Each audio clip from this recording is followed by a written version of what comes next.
Hi, today I'm going to share with you about the relationship between a purchaser and a buyer. Now, like any other general relationship, every transaction has a relationship. Now, if you go to a bank and deposit an amount, there is a relationship of a customer.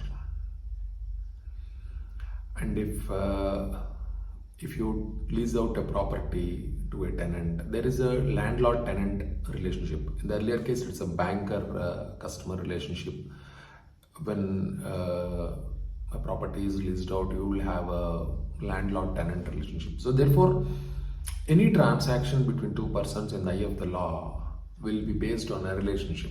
So that relationship is very important, and without that relationship, and most of the times, the relationship is established through monetary transactions. Only if the money transaction is there, that relationship is defined as a transaction or a relationship.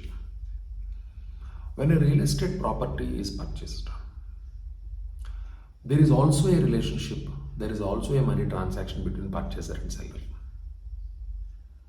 And the most important precaution what I'm going to share with you today is that the purchaser must always try to establish a relationship with the seller in a proper way. If the property's name is in the name of the seller and seller wants to sell it to the purchaser, now the relationship is established. Now what about the monetary transaction?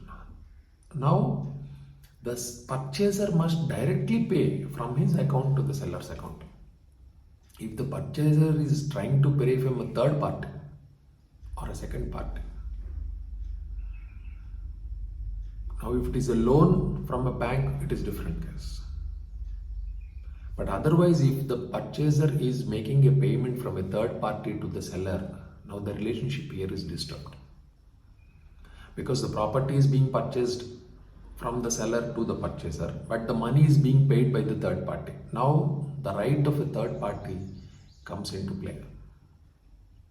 So therefore, whenever you are trying to purchase a property or whenever you are trying to sell a property, the most important thing is the transaction of the money. The money must come from the purchaser's account directly to the seller's account. That is how the relationship is complete.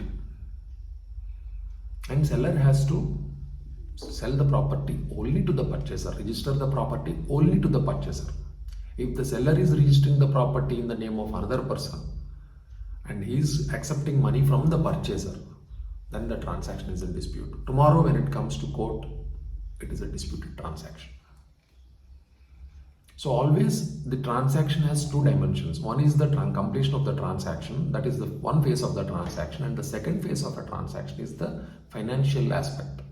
Any transaction, whether it is a bank customer relationship, whether it is a tenant landlord relationship, or whether it is a purchaser seller relationship, the money transaction is the foundation for the main transaction.